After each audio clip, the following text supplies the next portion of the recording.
Children of illegal aliens should be allowed to attend Texas public schools free, or do you think that their parents should pay for their education? Who are you addressing that to? I think you're first in this. He was looking right at you. I said he was. Look, I'd like to see something done about the illegal alien problem that would be so sensitive and so understanding about labor needs and human needs that that problem wouldn't come up. But today, if those people are here, I would reluctantly say I think they would get whatever it is that they're, what the society is giving to their neighbors. But the problem has to be solved. The problem has to be solved because as we have kind of made illegal some kinds of labor that I'd like to see legal, we're doing two things. We're creating a whole society of really honorable, decent, family-loving people that are in violation of the law, and secondly, we're exacerbating relations with Mexico. The answer to your question is much more fundamental than whether they attend Houston schools, it seems to me. I don't want to see if they're living here, I don't want to see a whole thing of 6- and 8-year-old kids being made, one totally uneducated and made to feel that they're living with outside the law. Let's address ourselves to the fundamentals. These are good people, strong people. Part of my family is a Mexican. Can I add to that? I think the time has come that the United States and our neighbors, particularly our neighbor to the south, should have a better understanding and a better relationship than we've ever had. And I think that we haven't been sensitive enough to our size and our power. They have a problem of 40 to 50% unemployment. Now, this cannot continue without the possibility arising with regard to that other country that we talked about, of Cuba and what it is stirring up, of the possibility of trouble below the border, and we could have a very hostile and strange neighbor on our border. Rather than making them or talking about putting up a fence, why don't we work out some recognition of our mutual problems, make it possible for them to come here legally with a work permit, and then while they're working and earning here, they pay taxes here. And when they want to go back, they can go back, and they can cross and open the border both ways by Indeed, throughout the world, there's a growing realization that the way to prosperity for all nations is rejecting protectionist legislation and promoting fair and free competition. Now, there are sound historical reasons for this. For those of us who lived through the Great Depression, the memory of the suffering it caused is deep and searing. And today, many economic analysts and historians argue that high tariff legislation passed back in that period, called the Smoot-Hawley Tariff, greatly deepened the Depression and prevented economic recovery. You see, at first, when someone says, let's impose tariffs on foreign imports, it looks like they're doing the patriotic thing by protecting American products and jobs. And sometimes for a short while it works, but only for a short time. What eventually occurs is, first, homegrown industries start relying on government protection in the form of high tariffs. They stop competing and stop making the innovative management and technological changes they need to succeed in world markets. And then, while all this is going on, something even worse occurs. High tariffs inevitably lead to retaliation by foreign countries and the triggering of fierce trade wars. The result is more and more tariffs, higher and higher trade barriers, and less competition. So soon, because of the prices made artificially high by tariffs that subsidize inefficiency and poor management, people stop buying. Then the worst happens. Markets shrink and collapse, businesses and industries shut down, and millions of people lose their jobs. The community of nations has resolutely gathered to condemn and repel lawless aggression. Saddam Hussein's unprovoked invasion, his ruthless, systematic rape of a peaceful neighbor, violated everything the community of nations holds dear. The world has said this aggression would not stand, and it will not stand.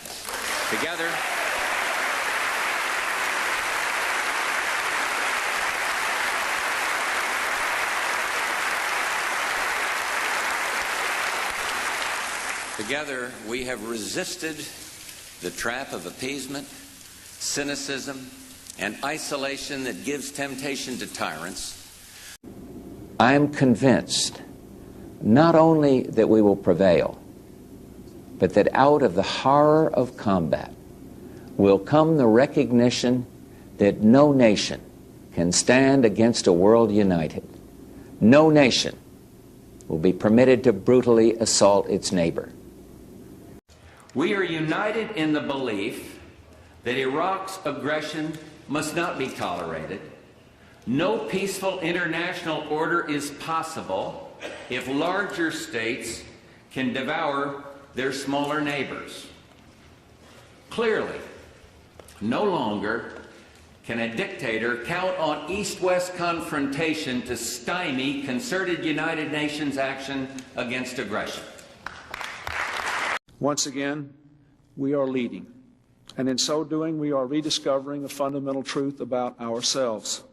When we lead, we build security, we build prosperity for our own people. We've learned this lesson the hard way. Twice before in this century, we have been forced to define our role in the world. After World War I, we turned inward, building walls of protectionism around our nation. The result was a Great Depression and ultimately another horrible World War. After the Second World War, we took a different course. We reached outward. Gifted leaders of both political parties built a new order based on collective security and expanded trade. They created a foundation of stability and created, in the process, the conditions which led to the explosion of the great American middle class, one of the true economic miracles in the whole history of civilization. Their statecraft stands to this day, the IMF and the World Bank, GATT, and NATO. In this very auditorium in 1949, President Harry Truman signed one of the charter documents of this golden era of American leadership, the North Atlantic Treaty that created NATO. In this pact, we hope to create a shield against aggression and the fear of aggression, Truman told his audience, a bulwark which will permit us to get on with the real business of government and society, the business of achieving a fuller and happier life for our citizens. Now the institutions built by Truman and Acheson, by Marshall and Vandenberg, have accomplished their task. The Cold War is over. The grim certitude of the contest with communism has been replaced by the exuberant uncertainty of international economic competition. I do believe there will be a rational immigration policy eventually passed. I think there's going to have to be some time. What's interesting about our country, if you study history, is that there are some isms that occasionally pop up. One is isolationism, and its evil twin protectionism, and its evil triplet nativism. So if you study the 20s, for example, there was an American First policy that said, who cares what happens in Europe? Well, what happened in Europe mattered eventually because of World War II. There was Smoot-Hawley, which was a part of an economic policy, which basically said we don't want trade. In other words, let's throw up barriers. And there was an immigration policy that I think during this period argued we had too many Jews and too many Italians, therefore we should have no immigrants. And my point to you is we've been through this kind of period of isolationism, protectionism, nativism. I'm a little concerned that we may be going through the same period. The good news is Democrats and Republicans agree on the need to solve the problem. And over the last few weeks, the Vice President and I have gotten both parties to identify more than $1 trillion in spending cuts. That's trillion with a T. But after a decade in which Washington ran up the country's credit card, we've got to find more savings to get out of the red. That means looking at every program and tax break in the budget, every single one, to find places to cut waste and save money. It means we'll have to start making some tough decisions and scale back worthy programs. And nothing can be off limits, including spending in the tax code, particularly the loopholes that benefit very few individuals and corporations. Now, it would be nice if we could keep every tax break, but we can't afford them. Because if we choose to keep those tax breaks for millionaires and billionaires, or for hedge fund managers and corporate jet owners, or for oil and gas companies pulling in huge profits without our help, then we'll have to make even deeper cuts somewhere else. We've got to say to a student, you don't get a college scholarship. We have to say to a medical researcher, you can't do that cancer research. We might have to tell seniors, you have to pay more for your Medicare. That isn't right, and it isn't smart. We've got to cut the deficit, but we can do that while making investments in education and research and technology that actually create jobs. And then when COVID hit, it happened all over again, and people were leaving where they were living. And what happened? A lot of these big financial institutions came in and swooped up the houses, bought them for nothing, and then when people wanted to rent or buy, the prices going through the roof because the economy was growing. But now producing more energy than we consume for the first time since the 1950s, because this administration followed what they called an all-of-the-above strategy. Basically, natural gas, solar, wind, geothermal, you name it, and get everybody involved. And if you notice, gas prices have been dropping now for 2 or 3 months. They'll keep going down. What did he promise? He promised the oil industry, if you'll give me $1 billion, I will reverse every single solitary energy change that was made under Joe Biden. I will get rid of the efforts we're making in solar power, in wind power, in energy efficiency. I'll get rid of all of it. What does that mean? Your power bills are going to go back up. You can pay for it, and he'll think of some way to badmouth somebody else by the time you notice. And when you look at his economic plan, it's all about tax breaks for the richest people. I am offering what I describe as an opportunity economy, and the best economists in our country, if not the world, have reviewed our relative plans for the future of America. What Goldman Sachs has said is that Donald Trump's plan would make the economy worse, mine would strengthen the economy.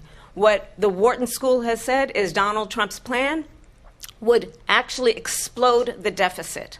16 Nobel laureates have described his economic plan as something that would increase inflation and by the middle of next year would invite a recession. You just have to look at where we are and where we stand on the issues. And I'd invite you to know that Donald Trump actually has no plan for you because he is more interested in defending himself than he is in looking out for you. Imagine if I had done any of this. Let me I just want to be clear about this. Imagine if I had pulled Fox News' credentials from the White House press corps. You're laughing, but no, this is what's happening. It's unimaginable that the same parties that are silent now would have tolerated behavior like that from me or a whole bunch of my predecessors. I say this not on a partisan basis. This has to do with something more precious, which is, who are we as a country and what values do we stand for?